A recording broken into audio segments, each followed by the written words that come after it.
오늘 저를 따라해 볼까요? 헤롯, 해롱해롱하다.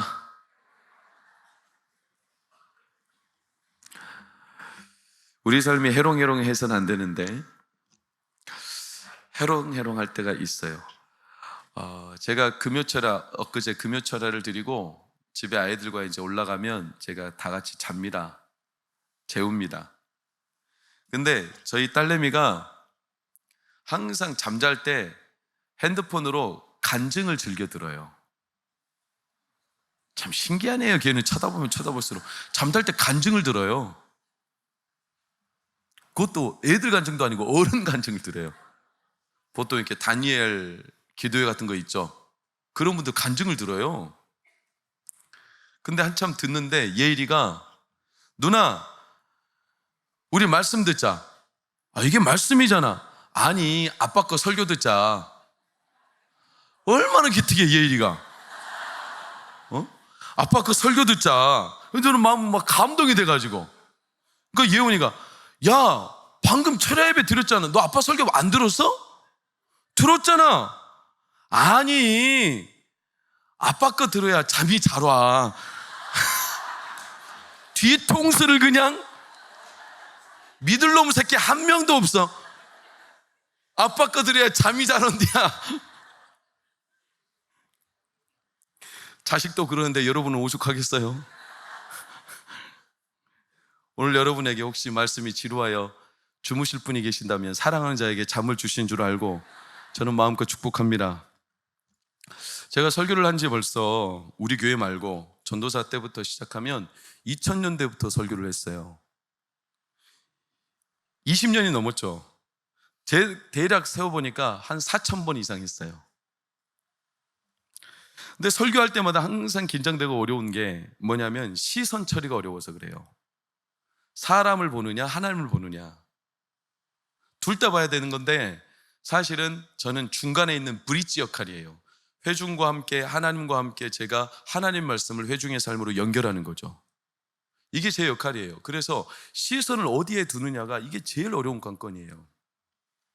여러분 웬만한 게 다 그럴걸요. 스포츠도 공을 다루는 구기 종목은 시선을 어디에 두느냐가 아주 중요해요. 끝에 시선이 흐려지면 패스를 해도 엉뚱한 데로 날아가 버리고 골을 알렸는데 골이 안 들어가.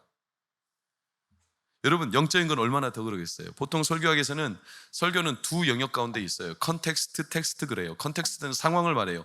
회중의 상황. 텍스트는 하나님의 말씀. 이 두 개가 조화롭게 연결이 돼야 되는 거예요. 그러니까 하나님의 입장만 전하는 것도 안 되고 회중의 입장만, 회중들이 듣기 좋은 소리만 하는 것도 그건 설교 아니에요. 가장 건강하고 유익한 설교는 하나님의 말씀이 회중들에게 연결이 되고 회중들의 입장을 통해 하나님의 말씀을 반영해 보는 거예요. 근데 이게 잘 안 돼요. 왜? 시선이 흐려져요. 자꾸 사람이 의식돼.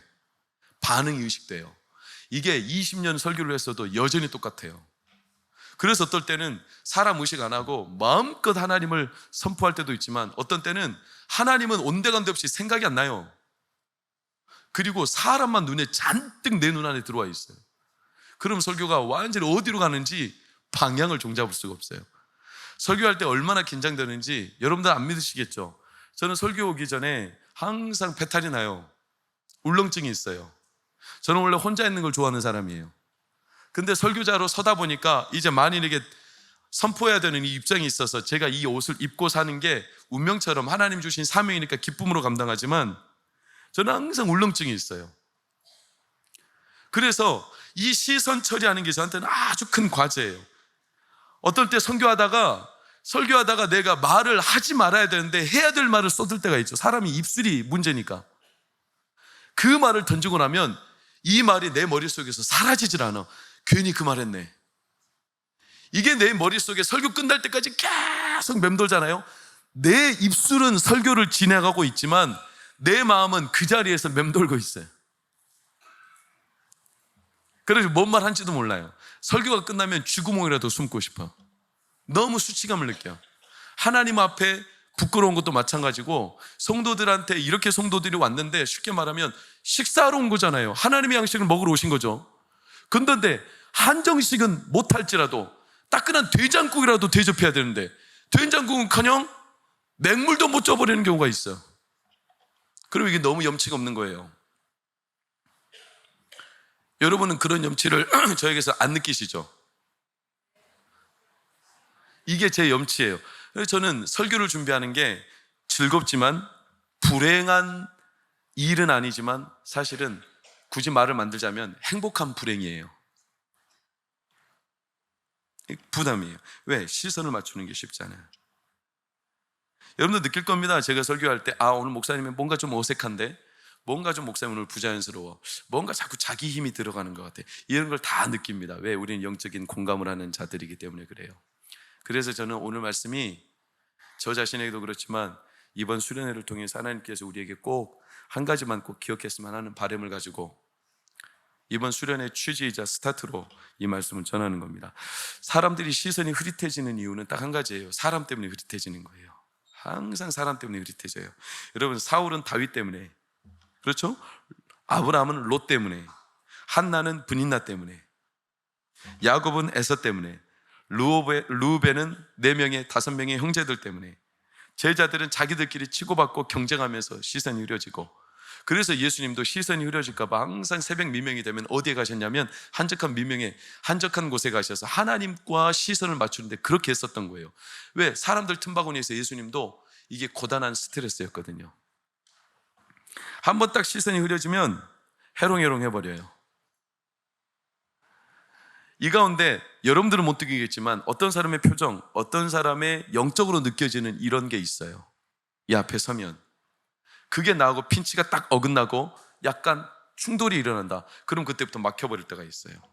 여러분, 그래서 저는 설교할 때 가급적이면 여러분들을 바라봐도 여러분들과의 악화된 관계가 제가 없기를 최대한 노력하고, 더 나아가서 제 마음속에는요, 아직은 여러분들, 저는 감사해요. 그게 뭐냐, 제 마음속에는 설교할 때 어떤 성도가 나에게 서운하게 했어, 어떤 성도가 나에게 좀 밉상이야, 이런 마음이 한 번도 든 적이 없어요. 이게 감사하죠. 이게 평생의 기도 제목일 겁니다. 여러분도 기도해 주십시오. 왜냐하면 어떤 한 사람이 나하고 밉상이고 관계가 틀어지잖아요. 설교 내내 그 사람 때문에 내 설교의 포인트가 자꾸 비껴나가요. 이 영적인 일이라서 그래요. 제가 전에 말씀드렸습니까? 언젠가 새벽 예배를 드리는데 한 분이 이 앞에서 저한테 피켓 시위를 했어. 새벽 예배 때. 아실 분들은 아실 거예요. 새벽 예배 그때 나오신 분들. 제일 앞에서 밀레님 피켓 시위를 했어. 목사님 그딴 식으로 하지 마세요. 이렇게. 하나의 말씀을 전하세요. 그 사람 가만히 있거든요. 아무것도 안 하고 종이 하나 든 적 있거든요. 근데 그게 어떤 성보다도 더 크게 나한테 중압감으로 다가오는 거예요. 그때 그날 새벽에 나는 무슨 말을 했는지 지금도 기억이 안 나요. 이 시선이 흐려진다는 것은 굉장히 영적으로 위기가 찾아오는 과정이에요. 근데 만약에 시선이 뚜렷해진다, 여러분이 막 영적으로 열려있고 저도 열려있고 막 수련회 집회할 때 막 뭔가 모르게 영적으로 통한다, 제가 막 작두를 탄다니까.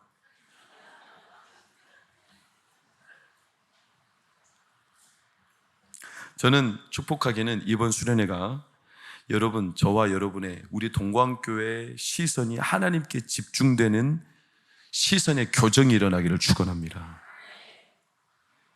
헤롯이 어떤 사람입니까? 헤롯은 어마어마한 사람이에요. 이런 사람은 전무후무해요. 헤롯 같은 사람은. 그런데 헤롯이 해롱해롱했다는 게 사실 말이 안 맞아요. 그런데 헤롯의 평생에 지울 수 없는 실책이 오늘 사건이에요. 시선이 흐려진 거예요. 오늘 본문에 등장하는 헤롯은 정확하게 그의 이름이 뭐냐면 헤롯 안티파스라고 그래요. 안티파스, 헤롯 안티파스. 헤롯 왕들이 많아요. 제가 참고로 도표를 한번 보여드릴게요. 자, 제일 위에가 대헤롯. 이 헤롯이 누구냐면 예수 그리스도가 태어날 때 아기들을 싹 다 죽인 헤롯이 제일 위에 주황색 헤롯이에요. 그리고 오늘 말하는 헤롯이 여러분들 보실 때 제일 왼쪽 헤롯 안티파스예요. 헤롯 아켈라오는 누구냐면 대헤롯이 죽고 예수님을 임신하고 낳은 예수의 아빠, 엄마 요셉과 마리아가 피신해 있다가 다시 돌아가라고 할 때 헤롯의 아들 아켈라오가 헤롯에 이어 왕이 되었다는 소리를 듣고 못 돌아가고 나사렛으로 가요. 그때 헤롯의 아들로 왕에 오른 사람이 헤롯 아켈라오, 그리고 그 아래 헤롯 아그리빠 있죠? 아그리빠는 누구냐면, 이 아그리빠가 이제 나중에 보면 그 헤롯 사도행전에 왕 사람들에게 칭찬을 막 먹으면서 벌레가 먹어 죽은 왕이 한 명 소개돼요. 그 헤롯 아그리빠예요. 그리고 그 왼쪽으로 하단의 아그리빠 2세가 누구냐면, 사도 바울을 송사했던 자가 헤롯 아그리빠 2세예요. 이런 건 몰라도 아무 상관없어. 우리 인생에 도움 해야 될 거 없어요. 근데 왜 제가 이걸 소개하냐면, 헤롯 가문에 이상하리만치 이어지는 시선을 흐릿하게 만드는 것들이 있어요. 오늘 헤롯 안티파스는 뭐가 해롱해롱했을까? 22절에서 25절을 볼까요? 헤로디아의 딸, 헤로디아는 헤롯의 아내죠.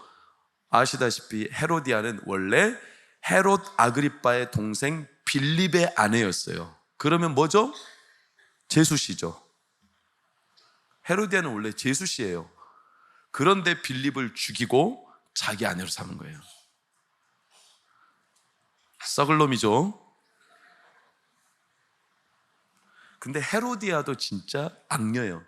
자기가 왕이 되고 싶어서 그걸 또 자처한 거예요.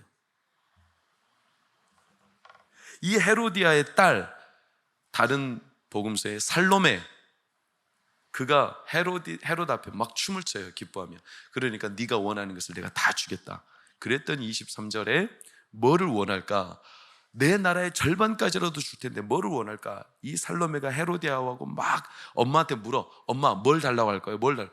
끔찍한 소리를 하죠. 아시다시피 25절을 보니까 요한의 머리를 어디에 담아? 소반쯤. 이거 뭔 사이코요? 머리를 잘랐으면 잘랐고 교수형이면 교수형이지, 이거를 소반에다 담아 음식을 담는 쟁반에 담아 가져오라는 건 뭐예요? 여러분, 이거는요 헤로디아의 원한이에요. 세례 요한이 눈에 가신 거예요. 세례 요한을 못 죽여 산다를 났어, 헤로디아가. 왜? 그건 나중에 나와요. 그러니까 헤롯이 충동적이에요. 뭐라도 해주겠다. 우리 남성들이요, 충동적으로 약속하면 안 됩니다. 근데 제일 문제는 저요. 제가 막 충동적으로 약속해버릴 때가 있어. 우리 장로님들이 저를 브레이크를 좀 잡아주셔야 돼. 저는 열정이 막 앞서버려. 막 다 해주겠대. 나라의 절반이라도. 그런데 헤롯 아그리빠가 이렇게 말했는데, 죄송합니다, 고년이 그 머리를 구할 줄 어떻게 알았어? 이 끔찍한 일을. 근데 약속했잖아요. 안 줄 수가 없죠. 그래가지고 줘야는 되겠는데 26절을 보세요. 헤롯이 엄청 근심합니다. 심히 근심합니다. 왠 줄 아세요? 헤롯도 나름 총기는 있어요. 헤롯이 웬만한 사람이 아니에요. 여러분, 헤롯 왕가 자체가 로마 정통 가문이 아닙니다. 그런데 그런 사람들이 유대 지방을 다스린다는 것은 얼마나 치열하게 자기 삶을 갈고 닦아서 왕좌에 올랐는지 이건 보지 않아도 알 수 있죠. 그런데 헤롯에게 있어서 세례 요한은 웬만한 사람이 아니에요. 왜냐? 헤롯에게 죄를, 그 어마어마한 헤롯에게 죄를 질책하고 당신 똑바로 하라고 책망하는 사람이 유일하게 한 사람이 있었으니 누구였어요? 세례 요한이었어요. 참 신기하죠. 과거사를 한번 볼까요? 17절에서 19절. 과거사. 전에 헤롯 아그리빠가 자기가 동생 빌립의 아내 헤로디아에게 장가들었잖아요. 아까 앞서 말씀드린 대로. 그러니까 이 여자를 위하여 사람을 보내요. 요한을 잡아. 요한을 왜 잡아 가두냐면, 요한이 허구한 날 헤롯에게 계속 책망하는 거예요. 당신 그 큰 죄악이다. 어찌 제수씨를, 빌립을 살해하고, 당신 그렇게 하면 하나님 기뻐하지 않는다. 당장 회개하고 돌아와라. 왕에 대해서 막 쓴소리를 날려버리는 거예요. 그러니까 이걸 못 살겠는 거예요. 더 누가 싫어하냐면 19절, 누가? 그러니까 헤로디아가 요한을 원수로 여겼어요. 자기는 지금 여왕이 되는 게 얼마나 자기의 야욕을 꿈꾸는데 이게 어마어마한 일인데 자기가 바랬던 바인데 이걸 자꾸 뱉어내려고 하는 거예요. 그러니까 헤로디아가 벼르고 있다가 옳거니 기회는 왔다. 그래서 요한의 머리를 댕강 잘라서 소반에다 맞아가 보란듯이 복수를 해버린 거예요. 여러분, 그러나 여기에서 보면 헤롯 이 왕에게 쓴소리를 내뱉을 수 있었던 이 요한은 헤롯의 입장에서는 대단히 소중한 사람입니다. 저는 참 개인적으로 제가 지금도 좀 그리운 게 뭐냐면 우리 아버지의 책망이 그리워요. 이상한 소리 같죠? 그렇게 그 책망 때문에 제가 힘들어 했거든요. 아버지는 저의 행색을 가만히 두신 적이 없어요. 근데 지금에 와서 생각해 보면 아버지의 책망이 너무 그리워요.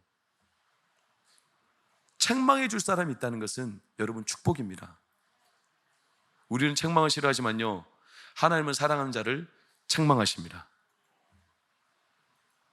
그러니까 헤롯이 아무리 못된 왕이고 아무리 세속적인 사람이라도 한 가지는 알아. 요한이 자기를 위해서 책망한다는 걸 알아요. 그래서 20절을 보세요. 참 신기한 일이죠. 20절. 헤롯이 시작, 요한을 의롭고 거룩한 사람으로 알고 두려워하여 보호하며 또 그의 말을 들을 때 크게 번민을 하면서도, 이게 참 은혜예요, 은혜. 책망을 그렇게 듣는데 헤롯은 이게 번민이 되면서도 그 말씀이 달갑게 들렸어요.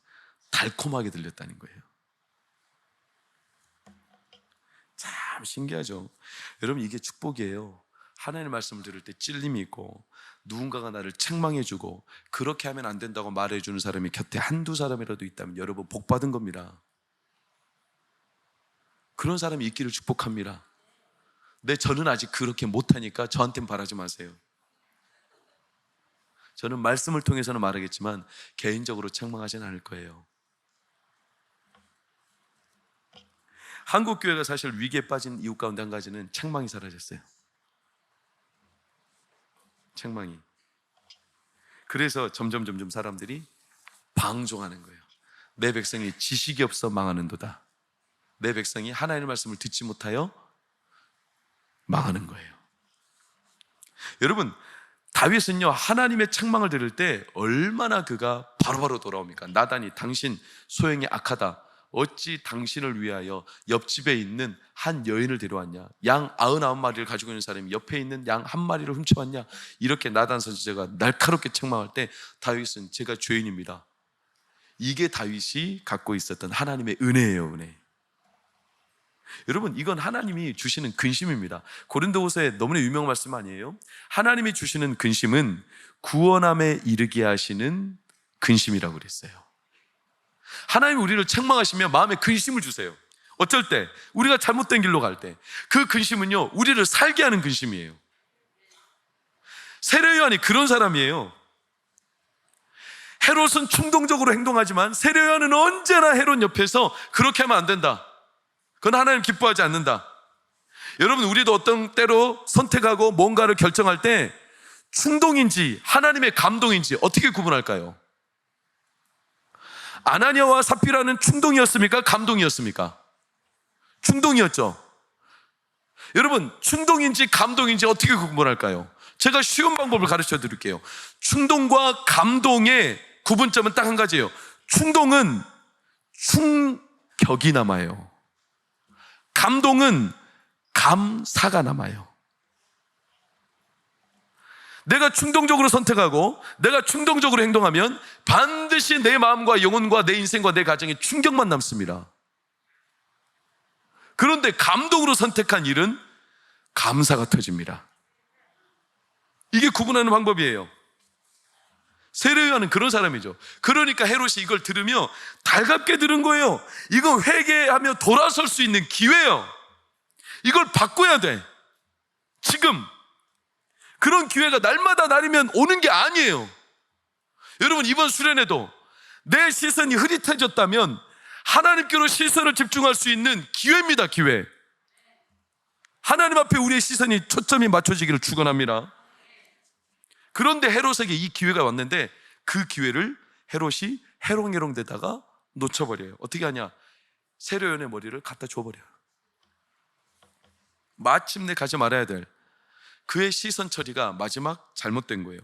26절을 보면 그가 거절할 수 없었는지라. 왜? 자기가 말했고 주변 사람들이 바라보는 눈이 너무나 자기를 두렵게 한 거예요. 사람의 인정받기 위해, 사람에게 뭔가 자기가 맹세한 것에 대한 허우대를 유지하기 위해.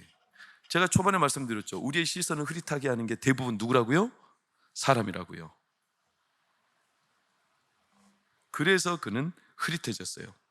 그런데 이런 시선의 끝처리가 흐릿해지는 게, 해롱해롱 되는 게 헤롯 아그리빠만 아니라 헤롯의 가문에 흐르는 이상한 저주처럼 그의 가정이, 다시 한번 도표를 볼까요? 대헤롯, 헤롯 아그리빠, 헤롯 아켈라오, 그리고 헤롯 안티파스, 헤롯 아그리빠 2세. 한 사람 한 사람 다른 역사적인 사료는 볼 필요도 없어. 그냥 성경 구절만 봐도 이 사람들이 어떤 사람인지 알아요. 마태복음 2장 1절을 보면 헤롯 대왕에 대한 거죠. 헤롯 왕 때 예수께서 유대 베들레헴에서 나심에 하면서 이 헤롯 대왕은 누구를 잡아다 다 죽여버리죠? 2살 배기 아래 아이들 다. 아니, 아기들이 무서워서 아기들을 다 죽여버려요? 뭐에 붙잡혀 있는 거예요 지금? 그는 대왕인데 어떤 환영에 붙잡혀 있는 거예요? 뭐가 그의 시선을 흐릿하게 하는 거예요? 여러분, 아기가 두려워서 아기를 잡아다가 그것도 한두 명도 아니고 수만 명을 갖다 죽여버려요? 이 사람 진짜 시선이 똑바로 돼 있어요? 그는 뭔가 환영에 붙잡혀 있어요. 헤롯 아켈라오를 볼까요? 마태복음 2장 22절. 그것도 똑같아요. 헤롯 아켈라오 그의 아버지 헤롯을 이어 유대 임금됨을 듣고 거기로 가기를 무서워하더니, 왜? 여전히 대헤롯의 분위기와 정책과 통치가 그의 아들도 똑같이 이어지고 있다는 뜻이에요. 뭐가 두려운 거예요? 헤롯 아그리빠 12장 23절. 헤롯이 영광을 하나님께 돌리지 아니하므로 주의 사자가 고치니 벌레에게 먹혀 죽으니라. 이 헤롯 아그리빠는 사람의 영광에 눈이 멀었어요. 그래가지고 하나님께 돌려야 될 영광을 유대인들한테 요구한 거예요. 이 헤롯 아그리빠는 사람들한테 인정받는 게 너무나 좋아. 그래가지고 유대인들이 그들의 비위를 맞추기 위해 와, 헤롯이 등장하면 와, 하나님이 나오신다 이렇게 막 박수치며 환영했어요. 그래가지고 이 영광을 받아 먹고 살았던 헤롯 아그리빠는 결국 벌레가 먹어 죽었어요. 그의 아들 아그리빠 2세는요 26장 28절을 보면 아그리빠가 바울에게 이르되 네가 적은 말로 나를 권하여 시작 그리스도인이 되게 하려 하는도다. 그리스도인이 될 뻔했던 사람, 그러나 안 됐어요. 결국 끝에 가서 시선 처리가 흐릿해져 버렸어요. 헤롯의 가문에 등장하는 사람들이 다 한결같이 시선이 해롱해롱 끝에 가서 흐릿해져요. 다 똑같이. 왜 그럴까요? 뭔가 환영이 붙잡혀 있어. 뭐가 붙잡고 있을까요? 여러분, 그들에게 뭐가 들어올까요? 여러분, 오병이어 사건이 끝나고 제자들은 누룩이 없어 고민한다.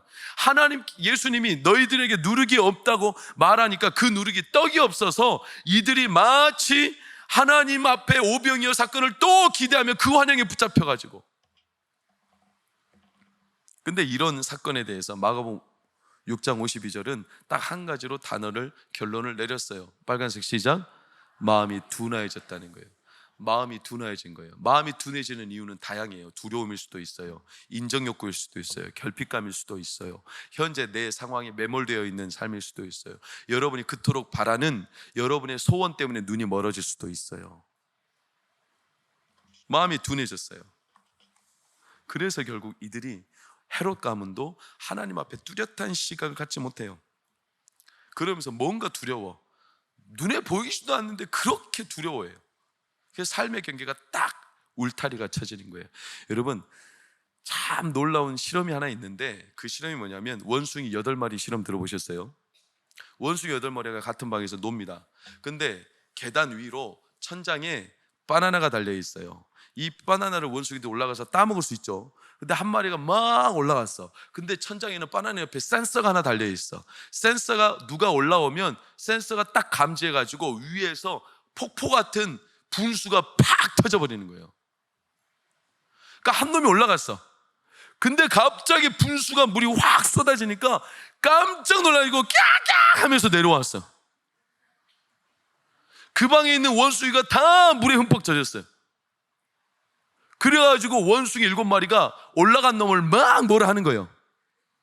네 때문에 내가 맞았다는 거예요. 두 번째 놈이 또 모르고 막 올라가. 아니나 다를까 센서가 감지해가지고 또 막 물이 쏟아지는 거예요. 꺄꺄꺄 하면서 또 내려오는 거예요. 제가 원수흉내를 잘 내는 이유가 제가 손씨라서 손오공의 후손이라 그래요.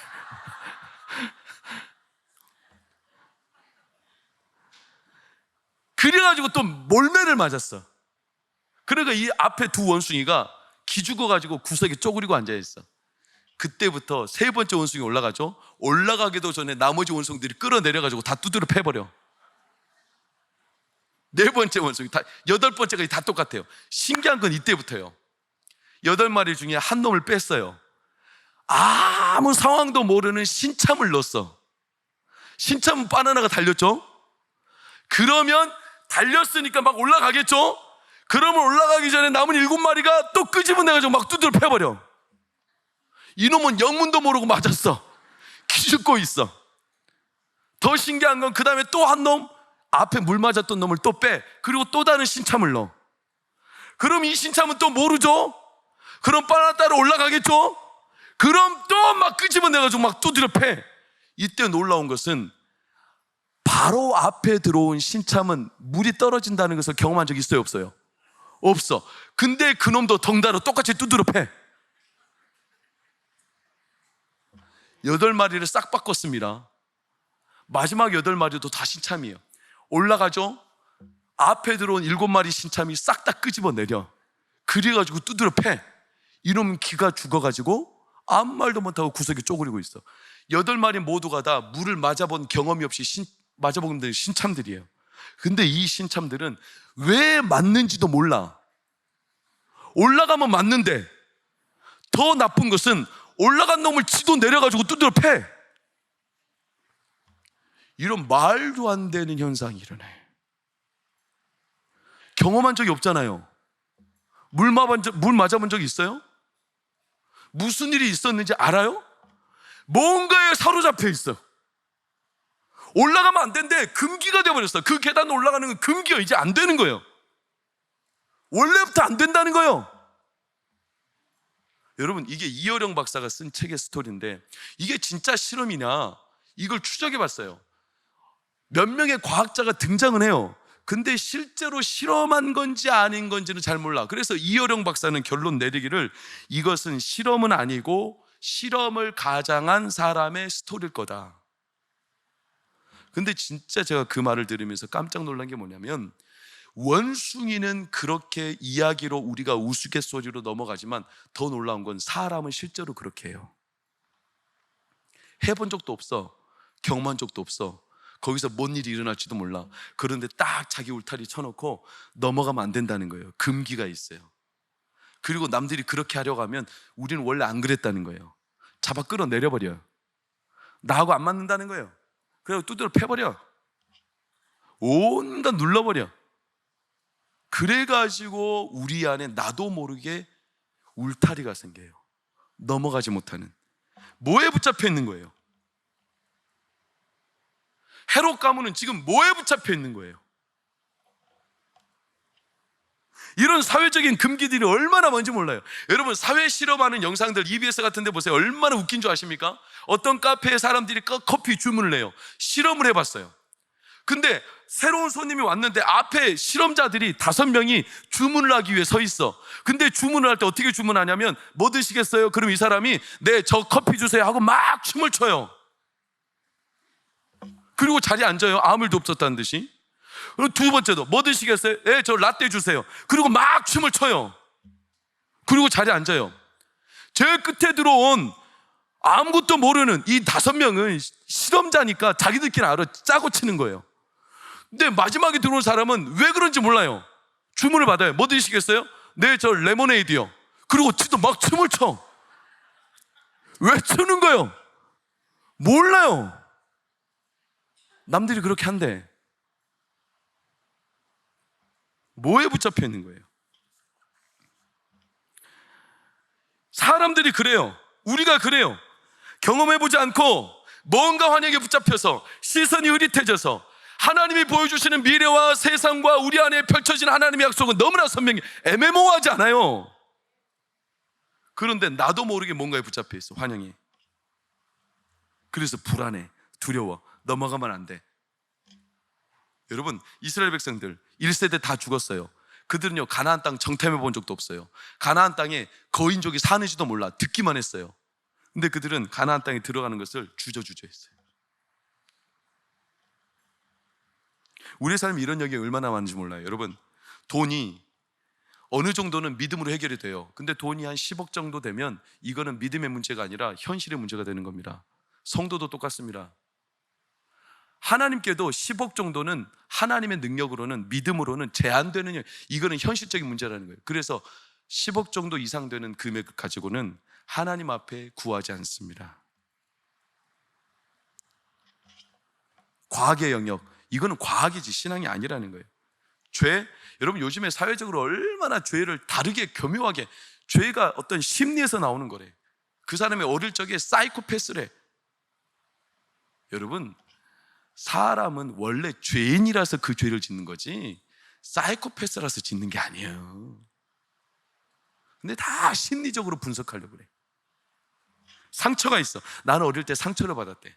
트라우마가 있대. 그래서 나는 이 상처 때문에 어쩔 수 없대. 이 상처 때문에 나는 보호받아야 된대. 그래가지고 남들에게 행동하는 것을 스스로가 합리화시켜요. 이 상처는 하나님도 건드릴 수 없는 거예요. 잘 살고 행복한 것은 일부는 세상 조건이 분명히 있어야 된다고 말해. 그건 믿음의 영역이 아니에요. 접근을 못해. 이제는 자녀들이 태어날 때 이기적인 유전자를 태어나도록 해야 돼. 그래야 세상에서 살 수 있다는 거예요. 하나님의 교육과 하나님의 태초에 지으신 목적보다 우리가 계획해서 다 믿음에 제한된 영역이에요. 어느샌가 뭔가 금기가 생겼어. 어느샌가 뭔가 환영처럼 붙들려 있어. 뭔가 넘어설 수가 없어. 왜? 왜 그럴까요? 헤롯은 왜 시선이 흐릿해질까요? 성경에서는 왜 우리에게 영적인 부분을 계속 언급하냐면 우리의 마음이 우둔해지고 마음에 경계가 생기고 마음이 하나님 앞에 앞서 말씀드린 것처럼 마음이 둔감해지면 하나님의 믿음 영역이 축소돼서 하나님의 영역을 스스로가 제한해버려요. 그래서 성경은 항상 영적인 문제를 심각하게 다루는 거예요. 여러분, 이런 말이 있어요. 설명할 수 있는 것을 설명하는 것이 과학입니다. 설명할 수 없는 것을 설명하는 게 예술입니다. 그래서 때로는 과학으로 설명할 수 없는 걸 사람으로 감동시키는 일들이 있죠. 그게 예술이죠. 근데 설명해서는 안 되는 것을 설명하는 게 있어요. 뭘까요? 그게 종교 성경입니다. 성경. 과학은요, 설명할 수 있는 걸 설명하는 거예요. 설명할 수 없는 거는 예술로 설명해요. 근데 설명하지 못하도록 막아놓은 것들이 있어. 인생의 문제, 영적인 문제, 구원의 문제, 내 영혼의 영적인 상태, 이것들은 사람들이 함부로 판단하지 말래. 그래서 설명을 못하게 만들어요. 금기. 그래서 그 사람의 아픔은 언젠가 어렸을 때 있었던 트라우마로, 그 사람 가정의 어려움은 뭔가 모를 환경적인 이유로, 여러분 그런 이유들이 다 틀린 건 아니지만 하나님은 설명할 수 없는 영역을 우리에게 보여주시고 설명해 주십니다. 그게 뭐냐면 하나님의 시선이에요. 영적으로 보여주시죠. 뭐가 어긋나 있는지, 뭐가 내 삶을 테두리로 감싸고 있는지, 내가 뭐가 지금 붙잡혀 있는지, 여러분의 마음이 뭐 때문에 지금 두려움에 주저앉아 있는지, 그걸 영적으로 하나님 보여주시는 거예요. 그 시선이 없으면 해롱해롱 되는 거예요. 알면서도, 요한이 자기에게 너무 소중한 사람인 걸 알면서도 쳐버리는 거예요. 왜? 사람들 시선이 두려운 거죠. 그래서 26절, 거절할 수 없었던 거예요. 하나님의 뜻을 알면서도. 사랑하는 여러분, 이번 수련회를 통해서 하나님 앞에 내 영혼이 거침없이 하나님의 뜻이 내 안에서 가슴 뜨겁게 일어나기를 예수의 이름으로 축복합니다. 그게 은혜입니다. 헤롯은요 알았어요. 14절 15절을 보세요.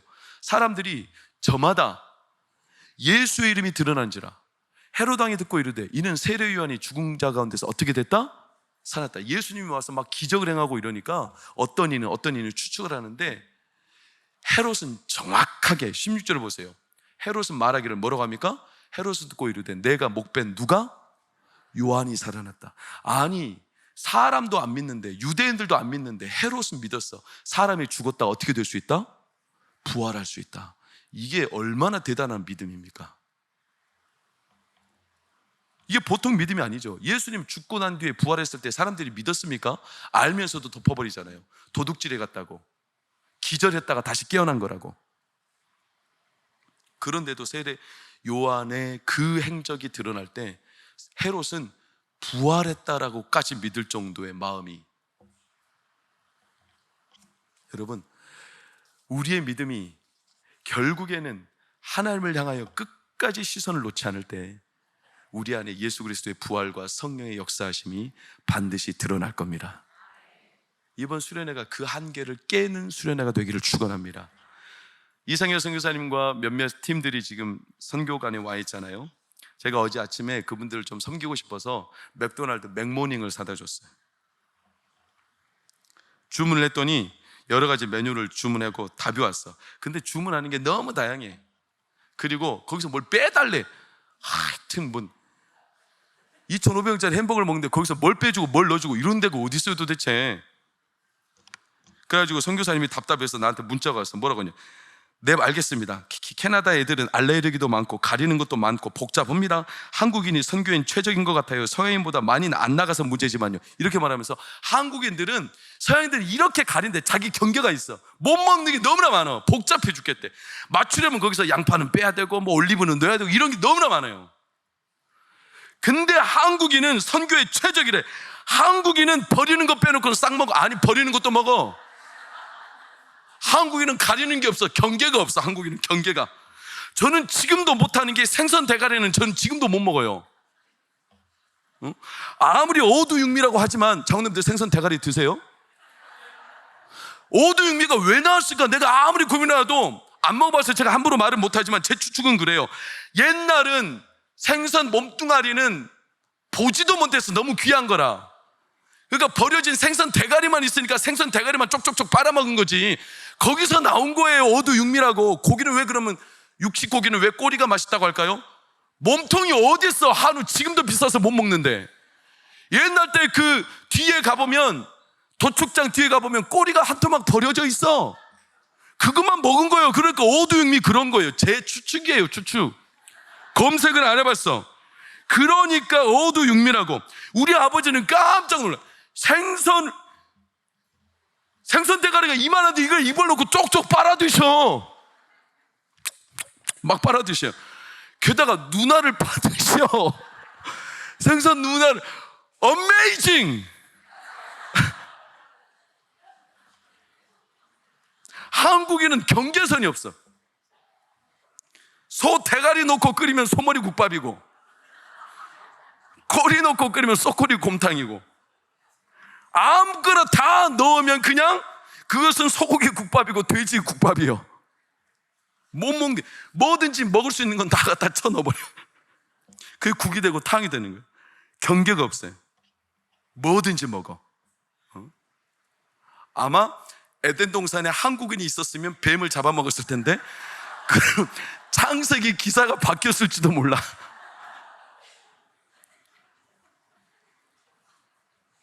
그러니까 한국인들이 오늘날 선교에 최적화된 인물들이라고 온 세계가 그렇게 칭찬하는 거예요.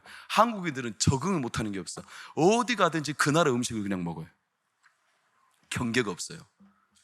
여러분, 이게 참 우리에게 주신 은혜예요. 경계가 없다는 거. 하나님이 일하시면 경계가 없다는 거. 시선이 하나님 앞에 딱 뚜렷하면 사람 때문에 흐려지지 않아요. 저는 이게 우리 교회가 나아가야 될 방향이라고 저는 확신해요. 이 시선의 끝이 흐려지지 않고 모든 게 하나님이 합력하여 선을 이루신다는 사실을 우리가 경계를 넘어 하나님의 일하심을 볼 때 깨달을 수 있어요. 여러분, 바울과 실라가 마게도냐로 환상을 보고 넘어가죠. 하나님이 인도하셨으면 선교의 길이 열려야 되죠. 웬걸 잡혀다가 감옥에서 뒤지게 두드려 맞고 옥살을 해요. 로마 사람인데. 아니, 하나님 인도하시려면 좀 평안하게 길을. 근데 웬걸 감옥살이 하다가 밤새, 대단한 건 뭐냐면 그들이 밤새 뭐 했죠? 예배드리고 찬양했어요. 경계가 없어. 이들은 감옥에서 무슨 예배입니까? 근데 이들은 하나님의 일하심에 대한 경계가 없어요. 감옥에서도 시선이 뚜렷해요. 그러니까 놀라운 건 그 밤에 뭐가 일어났어요? 지진이 일어난 거예요. 이 진동은 영적인 진동이었어요. 옥문이 열려버렸어요. 더 신기한 건 개인적인 족쇄까지 풀려버렸어요. 여러분, 하나님이 우리 가운데 경계 없이 하나님의 일하심을 믿고 확신하는 자에게 우리 안에 영적인 어둠의 족쇄 다 풀려져 버립니다. 하나님의 역사죠. 그리고 난 뒤에 옥문이 열리니까 다 도망갈 거라고 생각했어요. 죄수들이 난리가 났어요. 이들은 붙잡혀 있어. 이들은 시선이 흐려져 있어. 이들은요, 죄수들이 도망가면 자기 목숨으로 대신해야 되는 거예요. 삶이 파리 목숨이에요. 그러니까 두려움에 시달리죠. 조금만 어려움이 발생하면 이들은 운명을 달리할 자유함이 없어. 완전히 쪼그려 있는 인생들이에요. 그게 무슨 간수장이에요? 그게 무슨 감옥을 지키는 자들이에요? 누가 감옥에 갇혀 있는 거예요? 감옥 안에서 경계선 없이 하나님을 마음껏 찬양하는 사람들이, 그 사람들이 감옥에 갇혀 있는 거예요? 아니면 밖에서 지키면서 죄인들이 도망가면 자기 스스로 자결할 수밖에 없을 만큼 파리 목숨인 자들이 영혼의 감옥에 갇혀 있는 거예요? 이들이 죽으려 하죠. 바울이 외쳐요. 자기 몸에 칼을 대지 마십시오. 우리 여기 있습니다. 그리고 이들이 그때 허물어져요. 자기 인생의 경계가. 그리고 예수를 믿고 식사를 하고 함께 예수로 이름으로 세례를 받고 구원을 얻죠. 바울이 그때 깨달아요. 왜 우리를 마케도냐로 불렀을까? 아니, 불렀으면 좀 평안한 길 주시지. 왜 옥살이를 하게 했을까? 왜 이렇게 뒤지게 맞게 했을까? 왜 감옥에 갇히게 했을까? 그때 깨달아요. 하나님의 영역에는 한계가 없고, 감옥에 와야 누구를 만나니까? 그 간수장이를 만나니까. 사랑하는 여러분, 저는 우리 동관교회가 이 하나님의 시선이 선명하기를 축복합니다. 그게 우리의 이번 수련회에 하나님 주신 마음입니다. 마지막으로 이 말씀만 드리고 예배를 폐합니다. 저희 교회 한 달 반 전에 오셨던 김경렬 교수님, 레위기 우리나라 가장 최고의 권위 있는 학자예요. 아주 뜨는, 그분은 성령 체험을 하신 학자 중에 참 신비한 체험을 한 학자답지 않은 학자. 학자들은 이성만 발달하는데 그분은 성령의 체험이 있어요. 언젠가 저희 교회 한번 모실 겁니다. 뜨거운 분이세요. 근데 이분을 제가 종종 말씀드렸죠. 저희 아버지가 목회하던 나주제일교회 부목사 목회하던 시절의 청년이었어요. 그리고 저희 큰형, 둘째 형, 셋째 형이 주일학교 선생님이에요. 그래서 내일 와요, 저 만나러. 그분이 최근에 영광에 내려가셔서 저희 아버지를 만났어요. 아버지를 뵙고 싶을 때 37년 만에 만난 거예요. 그리고 페이스북에 글을 올렸어. 아버지를 만났을 때 사진이 이래요. 사진 한번 볼까요? 아버지 만났을 때 사진 없어요? 제가 안 줬나 봐요. 그 아래에 사진 한번 확대해 보세요. 저게 이제 우리 아버지신데 같이 홍농제일교회에서 사진을 찍었어요. 그리고 그분이 쓴 글을 제가 한번 읽어볼게요. 이런 분 또 보신 적 있나요? 37년 만에 뵌 저의 큰 스승, 무려 37년 만에 뵙고 인사드렸습니다. 저의 청년 시절 저에게 가장 큰 영향을 주신 스승이시고 제가 목회자의 길을 가도록 큰 도전을 주셨던 목사님이십니다. 손정복 목사님, 이분은 제가 다녔던 고향의 모 교회에 부목사로 오셔서 2, 3년 교회를 섬기신 분이셨죠. 당시 이분은 모든 성도들의 존경을 한 몸에 받으셨고 저와 청년들 또한 진심으로 그분을 존경했습니다. 이유는 인품도 좋으시고 설교도 강력했지만 무엇보다 그분의 기도 생활 때문이었습니다. 저는 이분의 기도 생활을 결코 잊지 못합니다. 저뿐만 아니라 모교회 출신인 성도들을 만나면 모두가 지금도 이분의 기도 생활과 그분께 받은 영향을 이야기하지요. 손정복 목사님은 매일 밤 하루도 빠짐없이 저녁 8시가 되면 예배당에 오시어 강대상 앞에 방석을 놓고 거기에 꿀로 앉아 오랜 기도를 드리셨습니다. 그 시간에 예배당에 오면 늘 거기 무릎 꿇고 계셨습니다. 결코 평생토록 잊을 수가 없는 장면이었습니다. 그렇게 11시, 12시까지 기도하신 뒤 집에 들어가 잠시 주무시고 다시 새벽에 나오셨죠. 우리는 기도 내용도 대략 알 수 있었습니다. 그분은 성도 한 분 한 분의 이름과 청년들의 이름을 부르며 기도하시고 나주 지역 복음화와 나라와 민족을 위해 기도하셨습니다. 그 외에 그분은 지금까지 40일 금식 기도 또한 무려 5차례를 하신 거룩한 기도의 용사이셨습니다. 그분이 매주 토요일 가졌던 청년부 예배에서 설교를 해주셨는데 자연스럽게 청년들은 그분의 설교에 녹아들었습니다. 그런데 부목사님이 온 성도와 청년들의 존경을 한 몸에 받으니 아쉽게도 당시 담임 목사님의 시기와 질투를 발동되었습니다. 결국 더 견디지 못하고 손종복 목사님은 교회에서 쫓겨나 나가셔야 했습니다. 같은 지역 나주에 개척을 해도 충분했습니다. 따라갈 성도들이 압도적으로 많았습니다. 하지만 그분은 담임 목사님께 예를 갖추고 나주에서 아주 먼 아무런 연고도 없는 영광의 홍농읍으로 떠나 거기서 개척하셨습니다. 참고로 훗날 두 분은 멋지게 화해하시고 그 담임 목사님이 은퇴하신 후 손종목 목사님은 그분을 원로 목사로 모셨다고 합니다. 이 점도 너무 감동적이지요. 그게 벌써 40년 전 일이었지요. 저는 대학 졸업 후 군 입대를 앞두고 그분께 인사를 올리러 갔네요. 그 후 한 번도 못 뵈었습니다.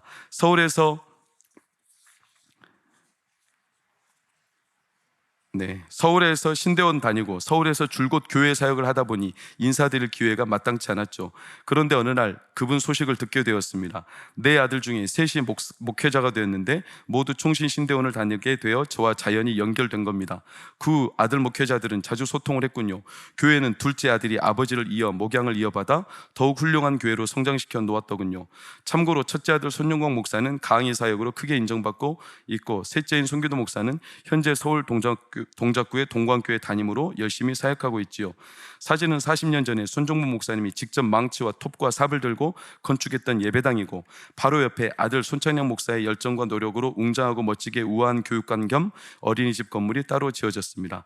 오랜만에 뵈신 손종무 목사님은 이제 많이 연로하셔서 거동이 약간 불편하시고 귀는 잘 안 들리십니다. 그래도 저를 알아보시고 얼마나 기뻐하셨는지 모릅니다. 저도 물론 너무 기뻤지요. 주일날 인사드리고 예배 시간에 그분 앞에서 성도들을 향해 힘찬 목소리로 그분이 제게 남겨주신 신앙의 유산에 대해 설교했습니다. 존경하고 사랑하는 손종무 목사님, 이렇게 저를 잘 키워주셔서 진심으로 감사드립니다. 제자로서 부끄럽지 않게 살고 사람을 더 잘 섬기고 말씀을 더욱 사랑하고 기도에 열심을 내는 목사가 되겠습니다. 이게 그분이 남긴 페이스북의 글이에요. 제가 이 글을 읽으면서 제가 성도님들께 아버지의 이야기나 그분의 이야기를 하고 싶은 게 아니라 제가 꼭 드리고 싶었던 이번 수련회 때의 마음을 이 글에 담았어요. 그게 뭐냐? 저는 왜 이번 수련회를 제가 가슴 뜨겁게 이해하고 하나님 앞에 소망하냐면 이 자리에 계신 어른들의 신앙과 유산을 우리 자녀들 세대가 이어가기를 저는 바라요. 그게 제 소원이에요. 사실 교회를 짓는 것은 대단히 피땀, 여기 계신 장로님, 권사님들 저도 교회를 지어봤어요. 초등학교 들어가기도 전 7살 때 아침에 새벽같이 우리를 흔들어 깨우시는 아버지, 그 어린 시절부터 모래를 이렇게 빗살로 된, 아시죠? 그 방충망 같은 데다 모래를 쳐. 그러면 거기 모래가 잔모래, 고운 모래만 떨어지잖아요. 이걸 그때부터 했어요. 벽돌이 비싸니까 멀리 곡성까지 영광에서 2시간 봉고3 차 타고 벽돌을 봉고에다 싣고 교회차 한 대 중고 거기에다가 몸을 같이 실어서 이쪽으로 커브 꺾으면 벽돌이 이쪽으로 날아가 탁 치고 이쪽으로 벽돌이 날아가 탁 치고 그렇게 교회를 건축하고 보찜 지고 모래짐 지고 2층으로 올라가며 교회를 선수 짓는 어른들을 제가 봤고 교회를 지었던 아버지를 봤고 교회를 지었던 장로님을 봤고 교회를 지었던 권사님, 집사님들을 봤어요. 그분들이 다 오셔서 벽돌을 한 장 한 장 쌓아 올렸어요. 이 교회는 피땀으로 세우신 교회예요. 그냥 세우신 교회가 아니에요. 근데 제가 그거를 알아요. 그래서 너무 귀한 거죠. 이 어른들의 신앙이 자녀들에게, 저는 그 어른들의 뒷모습을 보며 이걸 깨달은 거예요. 세대가 단절되어가는 이 세상 풍토 가운데 저는 이번 수련회가 동광교회가 피땀으로 세워진 교회인 만큼 어른들의 그 피땀과 사랑하는 마음이 교회를 위하고 하나님을 향한 이 뚜렷한 시선, 이 시선이 우리 자녀들 세대에게로 고스란히 아낌없이 남김없이 후회 없이 200% 전이 되기를 저는 소망합니다. 그게 이번 수련의 목적입니다. 그러니 우리 사랑하는 선배 성도님들, 사랑하는 후배, 저와 같은 연대를 사는 우리 젊은 세대 부부 집사님들, 주의 이름으로 부탁합니다. 우리 교회를 세워나가는데 하나님 앞에 시선을 놓지 맙시다. 그리고 시선을 흐릿하지 말고 이 교회가 건강히 세워질 수 있도록 우리 자녀들 세대는 어른들의 뒷모습을 보며 존경과 마음의 사랑을 담아 따라가고, 어른들은 자녀들이 자라가는 모습을 기뻐하며 안아주고 위로해주고, 이게 우리 교회가 이번 수련회를 통해서 하나님이 주신 비전이요, 저에게 주신 감동입니다. 여러분, 우리 동광교회가 그렇게 성령 안에 세워지기를 축원합니다. 성령 안에 하나 되기를, 그리고 우리 어른 세대 때보다 훨씬 풍요로운 미래를 열 줄 믿습니다.